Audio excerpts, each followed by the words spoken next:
Sir, Jananayagan திரையில் தோன்றவில்லை, விழி திரையில் தோன்றியிருக்கிறார். 13வது முதலமைச்சராக விஜய் பொறுப்பேற்றிருக்கிறார். இது வரலாறு திரும்பும் என்று பேசி வந்த விஜய் நிச்சயமாக வரலாற்றை திரும்பி வைத்திருக்கிறார். 1977 வரலாற்றை திருப்பி கொண்டு வந்திருக்கிறார். அமைந்திருக்கிறது விஜயினுடைய சர்க்கார். இது குறித்து நம்முடைய பேசுவதற்காக இணைவது மூத்த ஊடகவியலாளர் TSS மணி. வணக்கம் சார். இந்த நிகழ்ச்சிக்கு இந்த நேரத்தில் உங்களை வரவேற்பதில் மிக்க மகிழ்ச்சி. ஆக வரலாறு திரும்பி இருக்கிறது.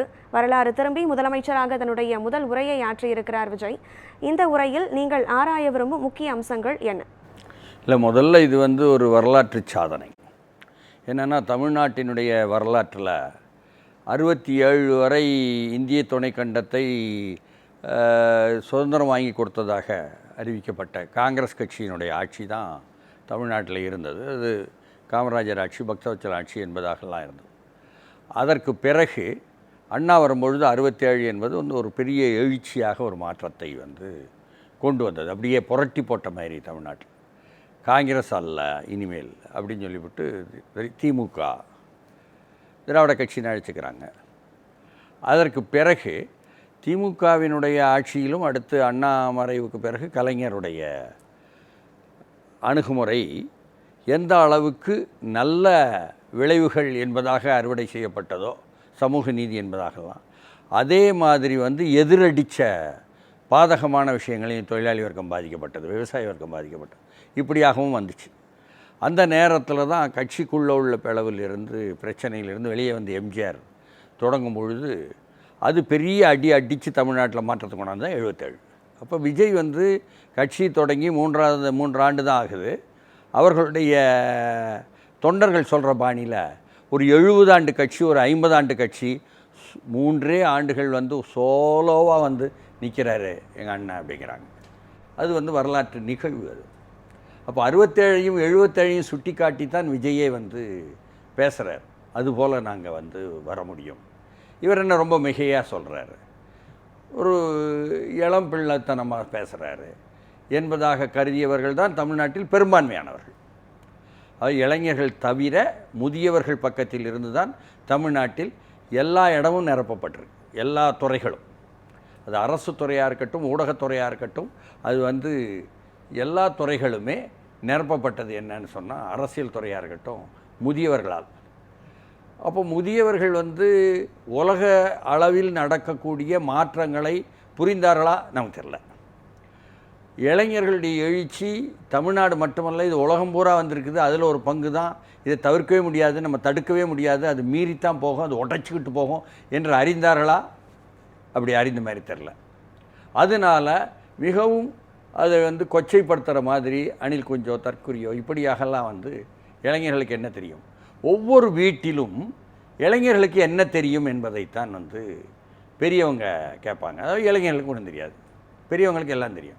பெரியவங்களுக்கு எல்லாம் தெரியும் என்பதனால தான் புதிதாக பார்த்திங்கன்னா ஒரு 25 ஆண்டுகளாக வந்த ஒரு எலக்ட்ரானிக் எக்யூப்மெண்ட்ஸ் எல்லாவற்றையுமே ஒரு கைபேசியாக அதை சொல்லிக் கொடு அப்படின்னு பையன்கிட்ட கேட்குறது, ஒரு தொலைக்காட்சியாக அதில் மாற்றணும் ஒரு விஷயம்னா பையன்கிட்ட கேட்குறது, ஒரு மெயில் போடணுமா அது எப்படிப்பா போடணும் பையன்கிட்ட கேட்குறது. அப்போது வரலாற்றில் உற்பத்தி சக்திகள் முன்னே சென்ற பிறகு, விஞ்ஞானம் முன்னே சென்ற பிறகு, அறிவியல் முன்னே சென்ற பிறகு அதை எடுத்துக்கொண்டு இப்போ கற்றுக்கொண்டு வந்திருக்கக்கூடிய இளைய தலைமுறையினரை கேட்டுத்தான் நீங்கள் உங்களுடைய வாழ்க்கையை ஒவ்வொரு நாளும் வாழ்ந்தீர்கள் என்று அந்த முதியவர்களுக்கு யாருமே சொல்லி புரிய வைக்கிறது, புரிய தயாரில்லை. அதற்கு உடைவுதான், அதை தூக்கி எறிந்து வருவார்கள் என்பதுதான். அந்த இளைஞர்களுக்கு பின்னால் அனைத்து முதியவர் உட்பட, பெண்கள் குறிப்பாக உட்பட எல்லோரும் அணி திரள்வார்கள் என்பதுதான் இந்த மாற்றத்தில் ஒரு பெரிய வரலாற்று சாதனை. இது 67 மாதிரி அல்ல, 77 மாதிரி அல்ல விஜய் அவர்களே. இது வரலாற்றில் புதிய இளைஞர்களுடைய படைப்பு. அதற்கு பின்னால் தான் முதியவர்கள் அணி திரள வேண்டும், உடன்தான் அது அணி திரள வேண்டும், தோழமையுடன் தான் அணி திரள வேண்டும், எங்களுக்கு எல்லாம் தெரியும்னு இருமாப்புடன் இருக்கக்கூடாது என்பதை நிகழ்த்தி காட்டக்கூடிய அறவழியில், அமைதி வழியில் ஒரு புரட்சியை, இந்த ஒரு விரல் புரட்சியை நடத்தி காட்டியது தான் தமிழ்நாடு. வேற இளைஞர்கள் மட்டும் ஓட்டு போட்டு வரல, முதியவர்கள்லாம் ஓட்டு போட்டு தான் வந்தாங்க. முதியவர்கள் ஏதோ இளைஞர்கள் சொன்னாங்கங்கிறதுக்காக நாங்கள் செல்வாக்கு செலுத்தப்பட்டோம் இல்லை. அது தவறான ஒரு மதிப்பீடு, ஒரு மாயை. உண்மை என்னென்னா அவங்களே சொல்லுவாங்க, வீட்டில் உள்ள பையங்க சொல்கிறாங்க, பேரத்தை சொல்கிறாங்க, அதனால போட்டோம். இல்லை, மாற்றத்தை அவர்களும் விரும்புகிறார்கள். ஆனால் அவர்களுக்குள் பல்வேறு தயக்கம் இருந்தது. மாற்றம் அப்படிலாம் கொண்டு வர முடியுமா? திமுக அதிமுக, அதிமுக திமுக, அதிமுக அதிமுக, இதை விட்டு எப்படி மாறும் என்ற நம்பிக்கை இழந்திருந்தார்கள் முதியவர்கள். அப்படி நம்பிக்கை இழந்திருந்தவர்களுக்கு ஓங்கி சொல்லும் பொழுது இளைஞர்கள், ஓஹோ அப்போ போட்டுத்தான் பார்ப்போமே என்ற வாதத்தை எல்லாம் முன்வைச்சாங்க. ஆனால் ஒவ்வொரு வீடுகளிலும் தெளிவாக இளைஞர்கள் என்ன சொல்லிட்டு வந்த காலம் இது. அது ஒரு 10-15 ஆண்டாக பார்க்கணும். டேடி யூ டோன்ட் நோ எனிதிங்னா இளைஞர்கள் பூரா. அது ஒவ்வொரு வீட்டிலும் நடந்ததா இல்லையா? அப்போது ஐ டோன்ட் நோ எனிதிங் என்பது பல விஷயங்கள் உண்மை என்று முதியவர்கள் ஒப்புக்கொண்டார்களா? ஒப்புக்கொள்ளலை. அது கூடவே சேர்ந்து இளைஞர்கள் இதையும் சொல்வதுண்டு, I know what I'm doing, நான் என்ன செய்கிறேங்கிறதே எங்களுக்கு தெரியும் அப்படின்ட்டு. அப்போ நீங்கள் இந்த உலகம் முன் செல்லும் பொழுது இது உலகம் முழுக்க உள்ள இளைஞர் எழுச்சி என்பதைத்தான் நான் தாவேகாவினுடைய 3வது ஆண்டு தொடக்க விழாவில் என்னை அழைத்து பேச சொன்ன பொழுது நான் சுட்டி காட்டியது. இது பெரிய அளவுக்கு ஒரு இலங்கையில் நடந்தது, ஒரு நேபாளத்தில் நடந்தது, ஒரு மெக்சிகோவில் நடந்தது. இதெல்லாம் நடந்தது எப்படின்னு சொன்னால், அவர்கள் அத்துமீறி அவர்களுடைய அறவழி அமைதி வழி என்பதையும் தாண்டி போயிட்டாங்க. ஆனால் தமிழ் இளைஞர்களை பொறுத்தவரை எங்களுக்கு அறவழிதான், அறம்தான் முக்கியம். அது இன்றைக்கு நீங்கள் வைத்து கொண்டிருக்கக்கூடிய நாடாளுமன்ற பாதையா, அதன் மூலமாகவே நாங்கள் தவறானவர்களை, மோசமானதை, மிக மிக கேவலமானதை, நாட்டை அசிங்கப்படுத்தக்கூடியதை, கொள்ளையடிக்கக்கூடியதை, கொலை செய்யக்கூடியதை, அதையெல்லாம் அனுபவிப்பதற்காக போதைகளை கட்டவிழ்த்து விடக்கூடியதை தூக்கி எறிவோம் என்று கொண்டு வந்த ஒரு ஆட்சி. இதைத்தான் அவர் முதலமைச்சராக பொறுப்பேற்ற பிறகு விஜய் சுட்டி காட்டுறார். அப்படி சுட்டி காட்டுவது தான் மிக முக்கியமான செய்தி. ஏன்னா அதுவும் இப்போது 200 யூனிட் வர உங்களுக்கு விலையில்லா மின்சாரம் தர்றோம்னு சொல்லிட்டு அவர் அறிவித்தார். ஆனால் ஒவ்வொரு கட்டத்தையும் ஒவ்வொரு அடியையும் கவனமாக எடுத்து வைக்க வேண்டும் என்று அவருக்கு புரிந்திருக்கிறதுனால தான் இப்போ 2 மாதங்களுக்கு 200 யூனிட்டு இலவசம் என்ற வார்த்தை போடுறார். 2 மாதத்துக்கு பிறகு அதற்குள்ளே நாங்கள் போய் ஆட்சியில் அமர்ந்து அனைத்தையும் கவனிப்போம், கவனித்து மின்துறையையும் பற்றி நாங்கள் ஆய்வு செய்வோம், புரிந்து கொள்வோம், எங்கிருந்து எவ்வளவு தூரம் உற்பத்தி ஆகிறது தயாரிப்பு என்பதையும் பார்ப்போம். அந்த தயாரிப்பில் தனியாருக்கு அள்ளி அள்ளி கொடுத்து அதில் கமிஷன் வாங்கி கொண்டே இதுவரை கமிஷன் கலெக்ஷன் ஆட்சியாக இருந்தவர்களை எல்லாம் தூக்கி எறிந்துவிட்டு சரியாக நாம் கொண்டு வருவதற்கு இதே 200 யூனிட்டு விலையில்லாமல் கொடுப்பதற்கு என்ன செய்ய வேண்டும் என்று திட்டமிடுவோம்னு அதுக்கு அர்த்தம். இது சாதாரண வெறும் வார்த்தைகளில் 2 மாதம் என்பதல்ல, இதுக்கு இவ்வளவும் திட்டமிட, அதுக்கு தான் கொஞ்சம் அவகாசம் போருங்க என்ற வார்த்தையும் சொல்கிறார். அது மட்டும் இல்லை, எங்கள் கூட உள்ளவங்க யாருமே எந்த தப்பும் செய்ய விட மாட்டோம், அப்படி யாராவது இங்கே பண்ணிடலாம், ஒரு ஆட்டம் ஆடிடலான்னு நினச்சாங்கன்னா அவர் பாணியில் சொல்கிறார். அதாவது அந்த திரைக்கலைஞர் என்பதனால் எந்த விஷயத்தையும் மக்களுக்கு சொல்லும் பொழுது அந்த பாணியில், ஒரு காட்சிப்படுத்தல் பாணியில், ஒரு விஷுவல் எஃபெக்டுடன் என்ன சொல்வது என்பது தான் மக்களிடம் போய் எட்டும் என்பதனால அந்த பாணியில் நீங்கள் நல்லா பதவி ஏற்கும் பொழுதே பார்த்தா தெரியும். இவர் பதவி ஏற்கும் பொழுது மட்டும் அது அழகாக பல மக்களுக்கும் என்பதாக சொல்வார். ஏன்னா இப்படியாக ஒவ்வொன்றையும் சொல்லி ஆண்டவனுடைய என்ன ஆணைப்படி என்ன ஆணையற்ற அப்படிங்கிற விஷயங்களை சொல்கிறார். அது மாதிரி ஒவ்வொன்றையும் அதே மாதிரி பெண்கள் தான் இன்றைக்கு பெரும்பான்மையாக வாக்களித்தார்கள் மட்டுமல்லாமல் பெண்கள் பாதுகாப்பு இல்லை என்ற கடந்த காலத்தினுடைய இழிவான சூழலை சுட்டி காட்டித்தான் சிங்கப்பெண்கள் படை என்று ஒவ்வொரு மாவட்டத்துக்கும் அறிவிப்பேன். சாதாரண விஷயம் இல்லை. அப்போது ஒவ்வொன்றும் ஆழமாக, ஆனால் அதே சமயம் தெளித்து விடக்கூடிய விஷயங்களாக எல்லோருக்கும் ஒரு நம்பிக்கையை அவர் திருப்பி கான்ஃபிடன்ஸ் தான் ஒவ்வொரு கூட்டத்திலையும் சொன்னார். அந்த நம்பிக்கையை ஏற்படுத்தியிருக்கிறது. மாற்றத்திற்கான நம்பிக்கை என்பது நிச்சயமாக சார், தொடர்ந்து பேசலாம். முதலமைச்சராக விஜய் ஒவ்வொரு அடியையும் அளந்து வைக்கிறார் என பேசியிருக்கிறீர்கள். தற்போது முதலமைச்சர் விஜய் தன்னுடைய முதலமைச்சர் பதவிக்காலத்தின் முதல் நாளில் தலைமைச் செயலகத்திற்கு விரைந்திருக்கிறார். தலைமைச் செயலகத்தை வந்தடைந்திருக்கிறார் முதலமைச்சர் விஜய் என்ற முக்கிய செய்தியை நாம் பார்க்கிறோம். அவருக்கு பூங்கொத்து கொடுத்து வரவேற்றிருக்கிறார். தவைகாவினுடைய சட்டமன்ற உறுப்பினர் சத்யபாமா அவரை வரவேற்கக்கூடிய காட்சிகளை பார்க்கிறோம். முதலமைச்சராக விஜய் பொறுப்பேற்ற பிறகு முதன்முறையாக தலைமைச் செயலகத்திற்கு வருகை புரிந்திருக்கிறார். அவருக்கு தவேகாவினுடைய முக்கியஸ்தர்கள், முக்கிய நிர்வாகிகள், தவேகாவினுடைய சட்டமன்ற உறுப்பினர்கள் வரவேற்பு அளிக்கக்கூடிய காட்சிகளையும் நாம் திரையில் பார்க்கிறோம்.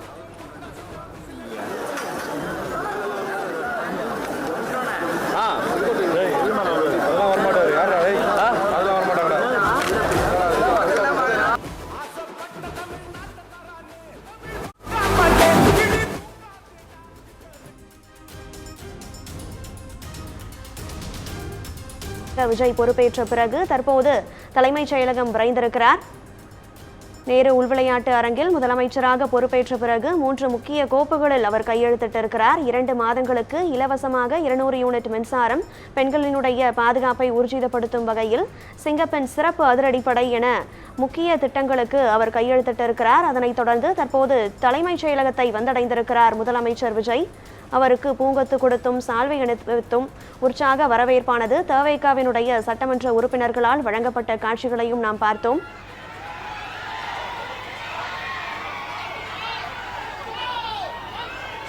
தவேகாவினுடைய அமைச்சர்கள் முதலமைச்சர் இருக்கையில் விஜயை அமர வைக்கக்கூடிய காட்சிகளை நாம் பார்க்கிறோம். தலைமைச் செயலகத்தில் முதலமைச்சர் இருக்கையில் விஜய் அமரவிருக்கிறார். கட்சி தொடங்கிய 828 நாட்களில் முதலமைச்சர் அரியணையை ஏறியிருக்கிறார் தவேக தலைவர் விஜய். கட்சியினுடைய அமைச்சர் பெருமக்கள் முதலமைச்சர் விஜயை முதலமைச்சர் அரியணையில் அமர வைக்கக்கூடிய காட்சிகளை நாம் பார்த்தோம். தலைமைச் செயலகத்தில் அவருக்கு வழங்கப்படக்கூடிய அரசு மரியாதைகள் இவை.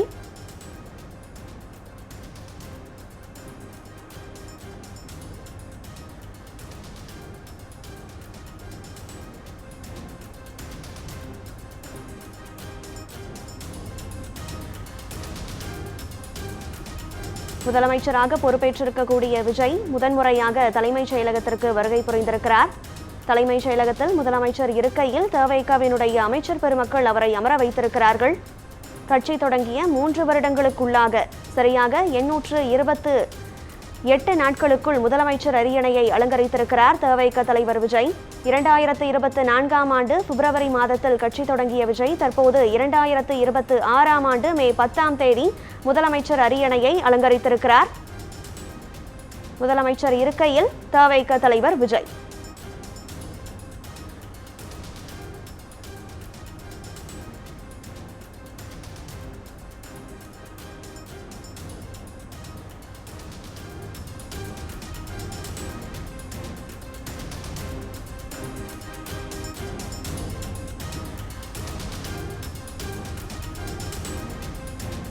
தமிழ்நாடு அரசு கவர்மெண்ட் ஆஃப் தமிழ்நாடு என்ற பலகை பின்னால் இருக்கக்கூடிய சூழலில் முன்னாள் முதலமைச்சர் இருக்கையில் அமர்ந்திருக்கிறார் தவேக தலைவர் விஜய். தவேகாவினுடைய முக்கிய அமைச்சர்கள் அவரை முதலமைச்சர் இருக்கையில் அமர வைத்த காட்சிகளை நாம் பார்த்தோம்.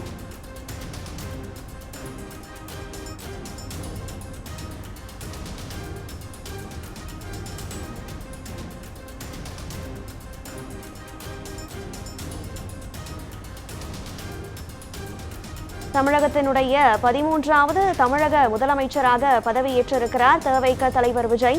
கட்சி தொடங்கிய 828 நாட்களில் முதலமைச்சர் இருக்கையில் அமர்ந்திருக்கிறார் தவேக தலைவர் விஜய். 120 என்ற பெரும்பான்மை பலம் கொண்டு முதலமைச்சர் இருக்கையில் அமர்ந்திருக்கிறார் தவேக தலைவர் விஜய்.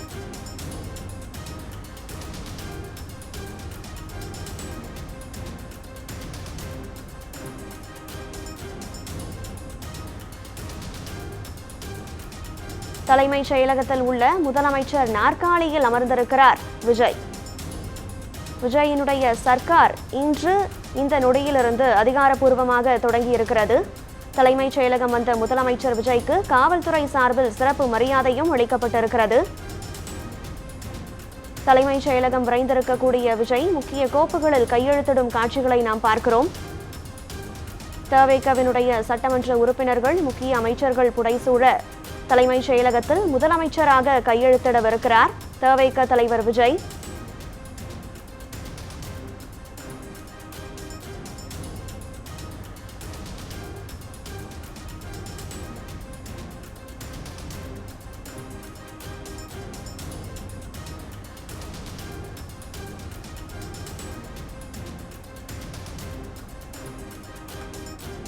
தவேகவினுடைய அமைச்சர்கள் புடைசூழ தலைமைச் செயலகத்தில் முக்கிய கோப்புகளில் முதலமைச்சராக கையெழுத்திடுகிறார் விஜய்.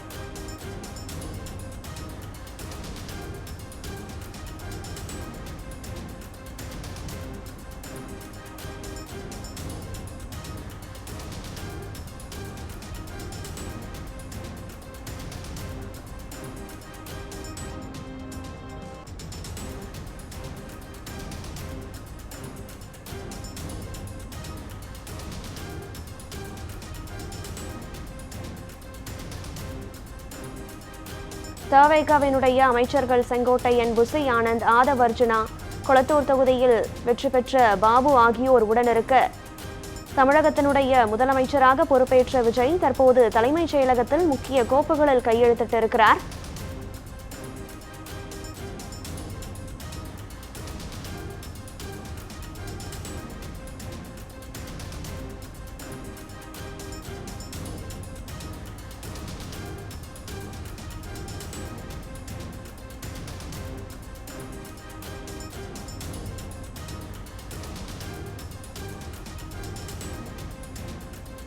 தலைமைச் செயலகம் வந்த முதலமைச்சர் விஜய்க்கு காவல்துறை சார்பில் சிறப்பு மரியாதை அளிக்கப்பட்டதுடன் தற்போது முதலமைச்சர் விஜய் அங்கு முக்கிய கோப்புகளில் கையெழுத்திட்ட காட்சிகளை பார்க்கிறோம்.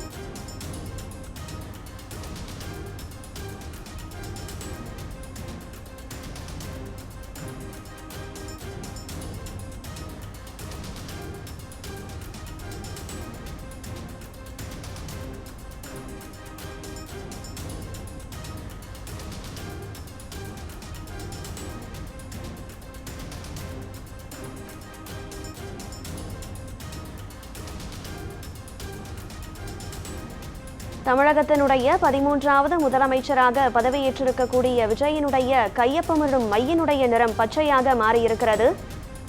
முதலமைச்சர் விஜய் தன்னுடைய எழுதுகோளினுடைய நிறத்தின் பச்சையின் முக்கியத்துவத்தை நம்மால் பார்க்க முடிகிறது. முதலமைச்சராக பதவியேற்றிருக்கக்கூடிய விஜயினுடைய கையொப்பம் பச்சை நிறமாக மாறியிருக்கிறது. கட்சி தொடங்கிய 828 நாட்களில் முதலமைச்சர் அரியணையை ஏறியிருக்கிறார் தவேக தலைவர் விஜய்.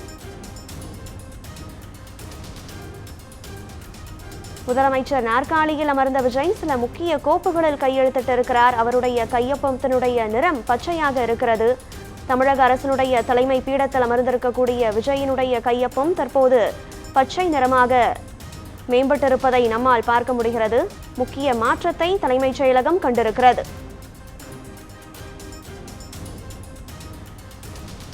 தலைமைச் செயலகம் வந்த முதலமைச்சர் விஜய்க்கு காவல்துறை சார்பில் சிறப்பு மரியாதை அளிக்கப்பட்ட பிறகு அவருடைய கட்சியிலிருந்து வெற்றி பெற்ற சட்டமன்ற உறுப்பினர்கள் அவருக்கு வரவேற்பளித்தார்கள். அதனைத் தொடர்ந்து கட்சியினுடைய அமைச்சர் பெருமக்கள் வரவேற்க அவர் தலைமைச் செயலகத்தில் இருக்கக்கூடிய முதலமைச்சர் நாற்காலியில் அமர்ந்திருக்கிறார்.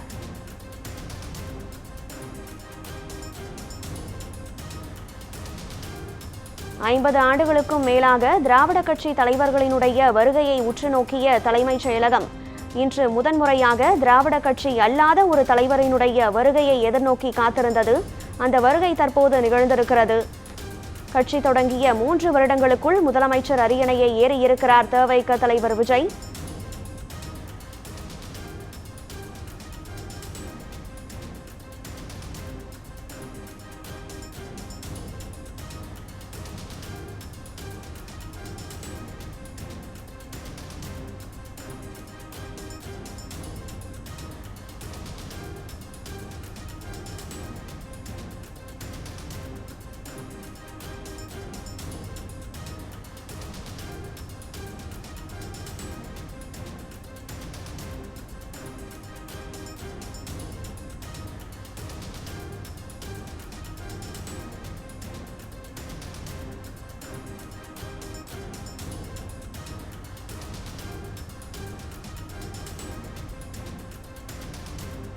தமிழகத்தினுடைய 13வது முதலமைச்சராக பொறுப்பேற்றிருக்கிறார் விஜய். அவருடன் 9 அமைச்சர்களும் பதவியேற்றிருக்கிறார்கள்.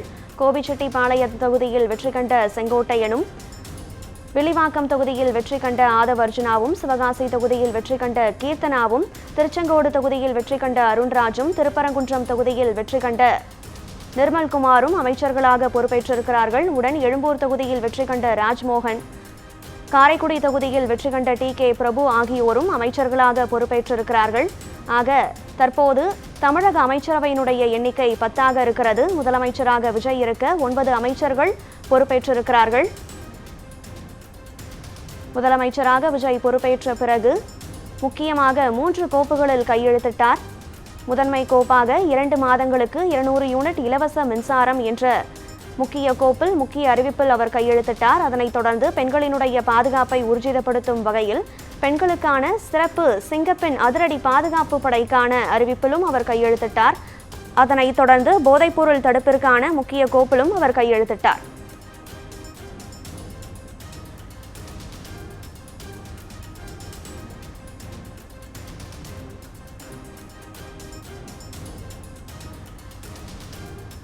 தற்போது முதலமைச்சர் விஜய் தலைமைச் செயலகத்தில் முக்கிய கோப்புகளில் பச்சை நிறத்தில் கையெழுத்திட்டதை நாம் பார்த்தோம். அந்த கோப்புகள் எதற்கானதெனில் தற்காலிக சபாநாயகரை அமைக்கக்கூடிய தேர்தலுக்கான ஒரு கோப்பில்தான் அவர் கையெழுத்திட்டிருக்கிறார். வரக்கூடிய 13ஆம் தேதிக்குள் அவர் தன்னுடைய பெரும்பான்மையை சட்டமன்றத்தில் நிரூபிக்கக்கூடிய நிர்பந்தத்தில் இருப்பதால் தற்காலிக சபாநாயகரை உருவாக்குவதற்கான முக்கிய கோப்பில் அவர் கையெழுத்திட்டிருக்கிறார். புரோட்டாம் ஸ்பீக்கர் என அழைக்கப்படக்கூடிய இந்த சிறப்பு சட்டமன்றத்தில் தோன்றக்கூடிய சபாநாயகருக்கான முக்கிய தேர்தலுக்கான கோப்பில்தான் முதலமைச்சர் விஜய் தற்போது கையெழுத்திட்டிருக்கிறார். எதிர்வரக்கூடிய மே 13ஆம் தேதிக்குள் விஜய் தன்னுடைய பெரும்பான்மையை நிரூபிக்க வேண்டும் என ஆளுநர் அர்லேக்கர் அறிவித்திருந்த நிலையில் தற்போது அதற்கு முன்பாக விஜய் தன்னுடைய பெரும்பான்மையை நிரூபிப்பதற்கான சிறப்பு சட்டமன்றம் கூட்டப்பட வேண்டும். அந்த சிறப்பு சட்டமன்றத்தில் ஒரு புரோட்டாம் ஸ்பீக்கராக தற்காலிக சபாநாயகர் இருக்க வேண்டும். அந்த தற்காலிக சபாநாயகரை தேர்ந்தெடுப்பதற்கான தேர்தலுக்கான முக்கிய கோப்பில்தான் அவர் தலைமைச் செயலகத்தில் முதன்மையாக தற்போது கையெழுத்திட்டிருக்கிறார். தற்காலிக சபாநாயகரை நியமிக்கும் உத்தரவில் முதலமைச்சர் விஜய் கையெழுத்திட்ட காட்சிகளை தான் நாம் பார்த்தோம்.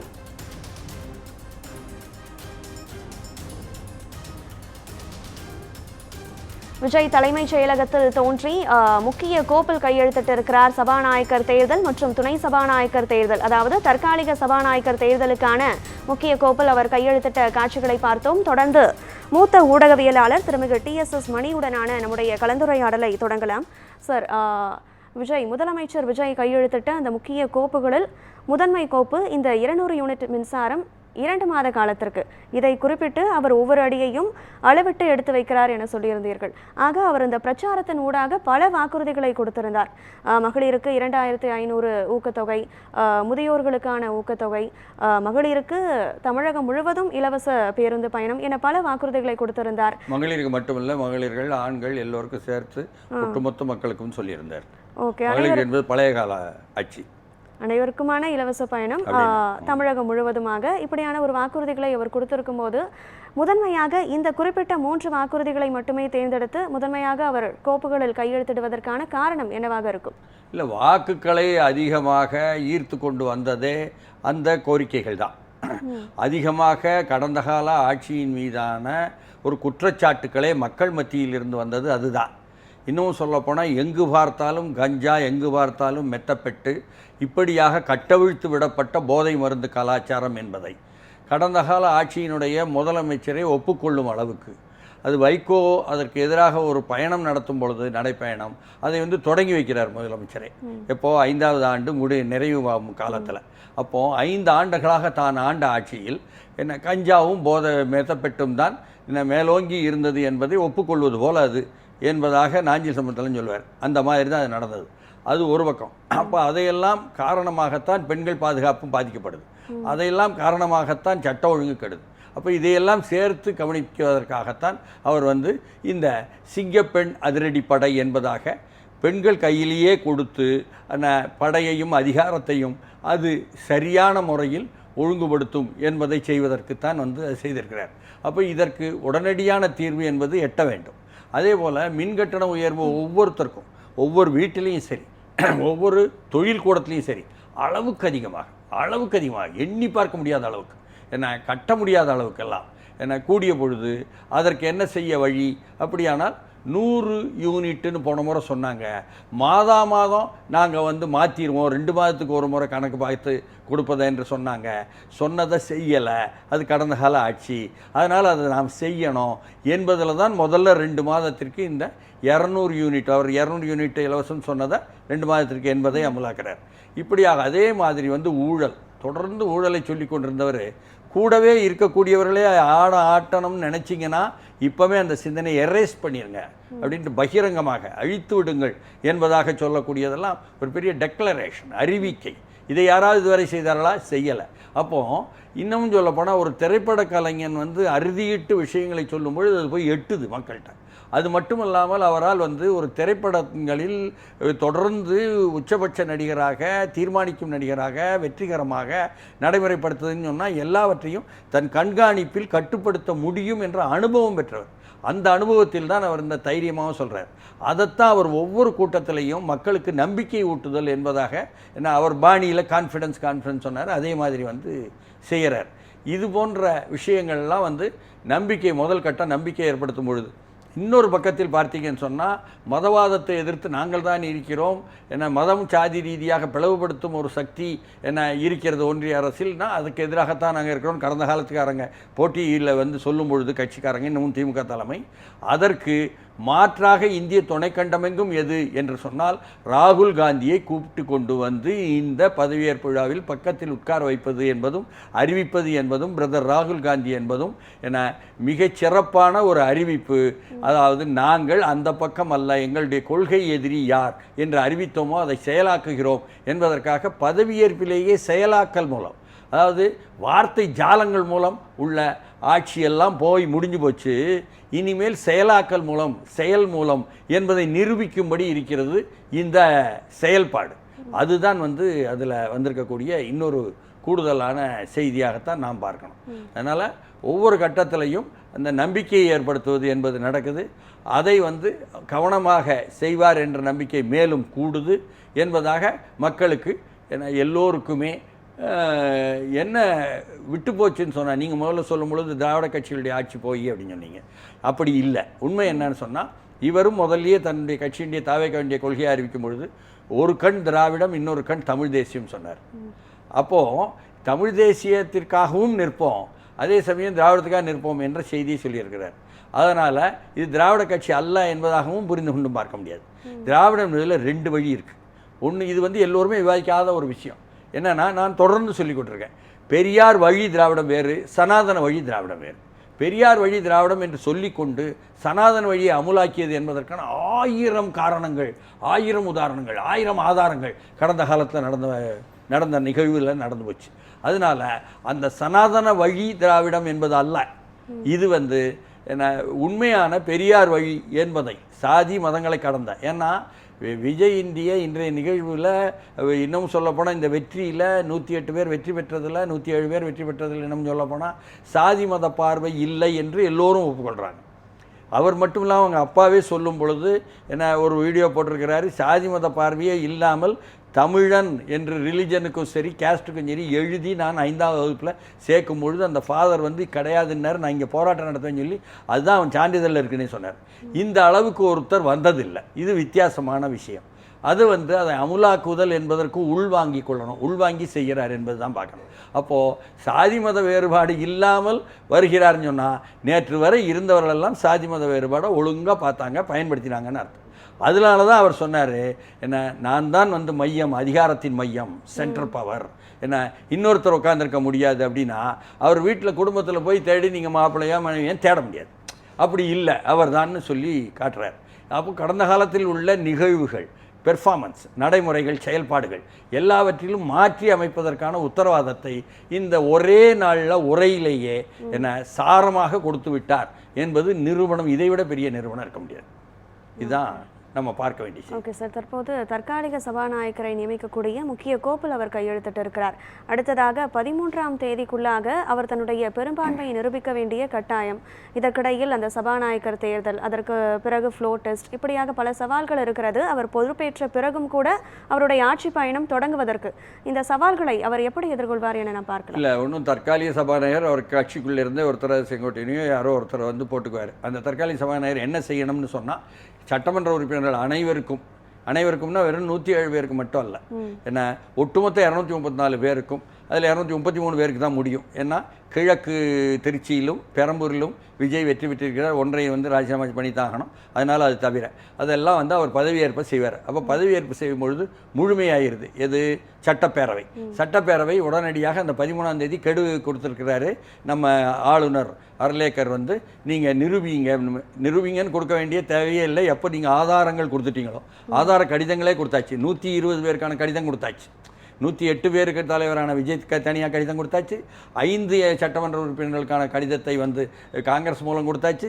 அதே மாதிரி வந்து சிபிஐ மூலம் 2 சட்டமன்ற உறுப்பினர், சிபிஎம் மூலம் 2 சட்டமன்ற உறுப்பினர், விசிகா மூலம் 2 சட்டமன்ற உறுப்பினர், ஐயுஎம்எல் மூலம் இந்திய யூனியன் முஸ்லீம் லீக் மூலம் 2 சட்டமன்ற உறுப்பினர் கொடுத்தாச்சு. 120 வந்தாச்சு. இந்த ஆதாரங்களே போதும், நீங்கள் ஆட்சி ஆடுதான்னு சொல்லணும்.